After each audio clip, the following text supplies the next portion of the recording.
female content creators a na-aga na-eso ụmụ nwoke eme content fa na-atafa like fa na ụmụ nwoke a na-ata unu na-aga na-atafa atachalị like I'm na particular ga na content na ụmụ anyị ọzọ ha na ndị content na ma na-atafa fa na-atafa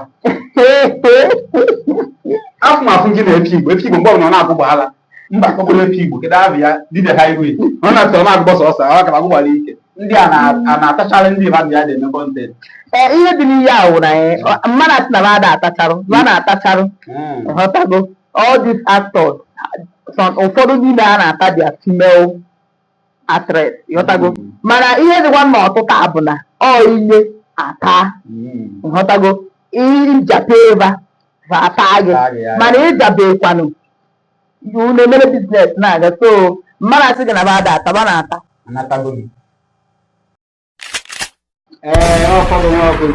Ọkụzụ Podcasting TV onye nọ n'ime anyị taa na-ebu ofu onye Anambra content creator a very nice one pụta agụ ọfụmụ na akpọ mama Chukwu Ebuka bi nwa Chukwu Ebuka nna ị gbakwara mma real life karịa ị na-aghọzụkwa agụ gịnịkwa mana mụlọ ọ dị mma ọkọgụ nwa ọkụzụ ọma Chukwu Ebuka ezigbote content creator onye Anambra steeti anọ n'ime anyị taa na-enwe wasị na ya abalị gị for coming to Ọkụzụ Podcast TV. So, our first question for today is I go from Anambra content creator. Because two one is I'm the clear video. You're not a Shalaka, not Yaka. Yeah, I never or you can Maricana, Yaka, Aramaricana, Yaka. How do you see it? More than what tomorrow? And if your husband judge you with that, how will you feel? Yeah, are you comfortable with when you're acting a skit or you're Shalaka? I'm watching your skits then. First of all, before my husband will see my content. So now I picharo, you need to have content or the it's just content. So ever I was I am a content, I was idea. I got more than that. Going to ask for content. When I got content, but my own, you got man of family content. I know who carry my case, then no dinner, no marker. So our own name, which I him, Pechare, then Yasha, but I Pechare, my husband could say, no, with the husband.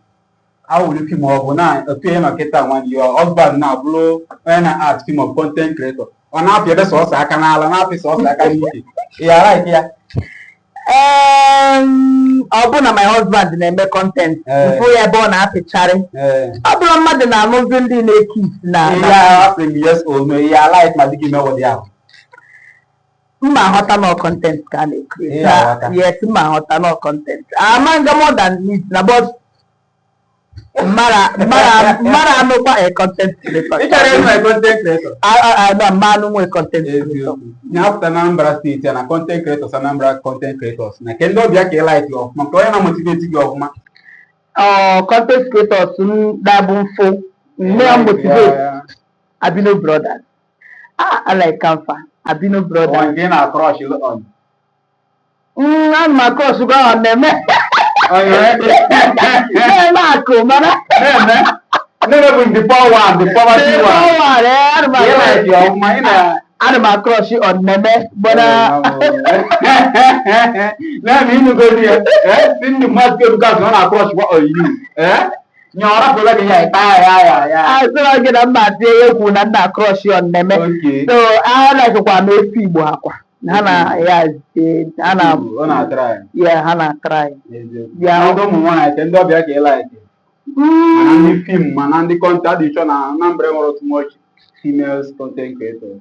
I don't name a film. Didn't motivate him.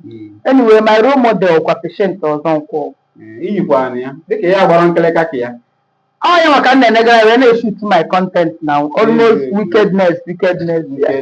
Yeah. Sure. Why I beg you one? Oyananka. Anambra State. Anambra, Nanka. How Moyananka. My mother never go even a man can name the team.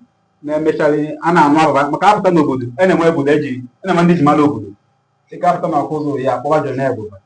Kọdụ ebe ya bụ mmadụ na nka a na-anụ maka ya. Ndị enwere na nka akakwa nkụ o Ogologo onye anyị ma na onye nke na egi ya bụ something selling. Ikwu maka mmiri mara ugo na nka. Kedu ebe ọ na-ala bịa na agba na katọ? Kedu Kekọrọ ebe ọ na-ala ụta?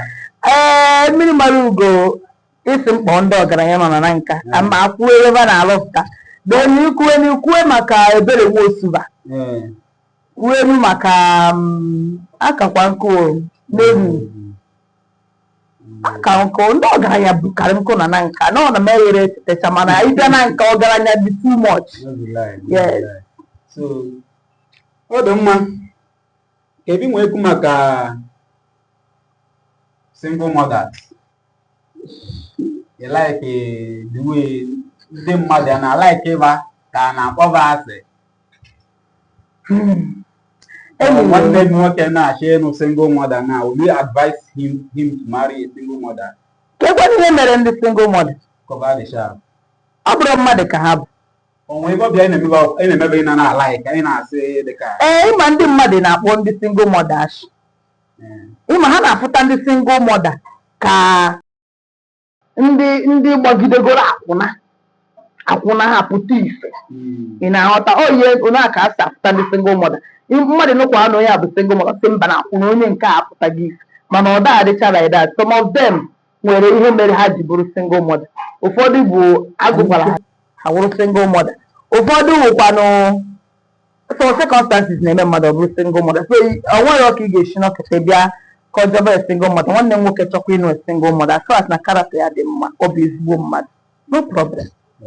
Ọ dị very good. Onye bụ Nwachukwu Ebuka nsọ mmalị ya na kọntent ọ na-emesi kọntentị ike o nwesibe niile nwaanyị na-enwe mana m na-ekili ebe m na-adị very ụtọ na-adị ji ụkwa ga-agba ncha ịma na mmiri ọma ka ọkịda ibu na-akpụ ya mmiri mma ọ jere podcast gba m si na ndị mmadụ ji ya agba ncha ndị mmadụ ejikwu ga-agba ncha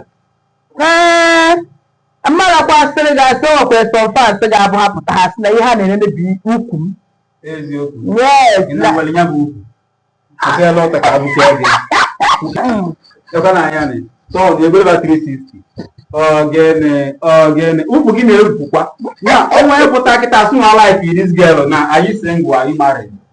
I am not married. You are single? Yeah, I'm single. In terms of relationship or marital. Are you in relationship? Are you in a relationship? Somehow. Yeah. You know, you put a task no share legi or legi. Tere no na o kwa. Yeah, obi na ba ga ele. No, what I na bia bibe. O we na edo anya. Ana katala chali ile.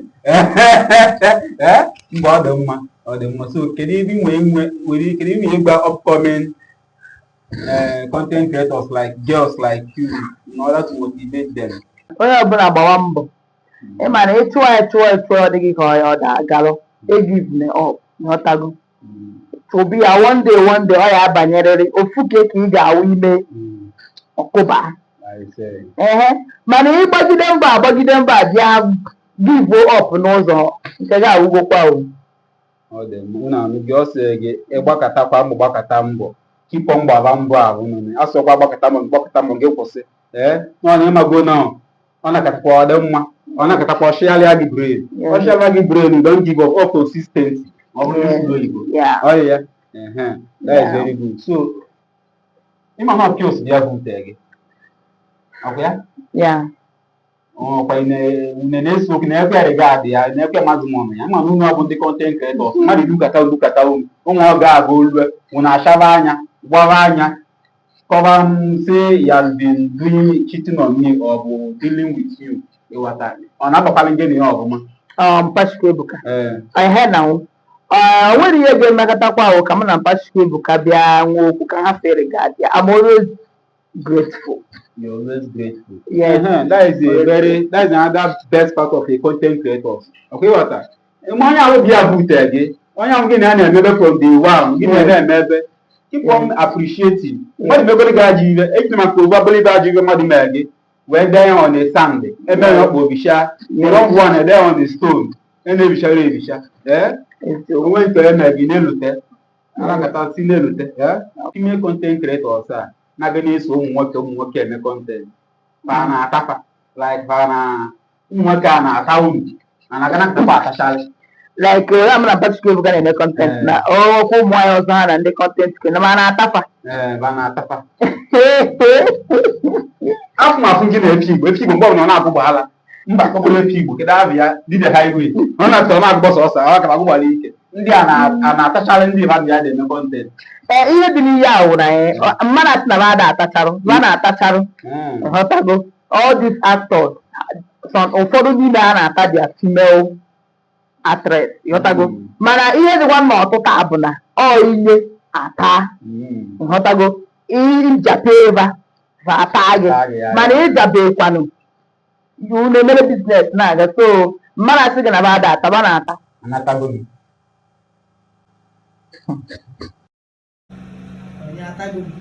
atago gị ọrụ ụmụ nwoke gị na-eme content ibe atago gị kedu ụmụ nwoke ọtago nkere ndị nke ị na-ekwu ekwu ma atago mmakpa ọrụ ala ịmụrụ ndị na-emekọsị content ma na-atachala gị ọhụrụ ịmụ na ya na-eme content tago simple na ọ nwere ebe a na-eme content tago onye ka ụmụ abụ ụmụ nwaanyị just because ọ na gị na mmadụ na-eme content mgbe ọbụla ọnọdụ gị n'elu ahụ na-agụgba ọnwụ unu if this girls now ha bịa ele arụfa to go far ada agafa eziokwu na-asịgwa gị kọwaji ndị a na-ahụ hapụta content creator sịfa ka anyị fụ na hotel dị otu a nta gị na-anye gị script ma ọ nta gị na-anye gị role ha ada agafa unu anụgie onye ọbụla sị gị bịa ka a taa gị ka eme gị ka ị gafe ike ọbụla ofu ofe ke na onwe onye ọ bụ onwe ọdị followers akọ dị 100 arụ dị mma ọ sị nke bịa na-atachia gị ya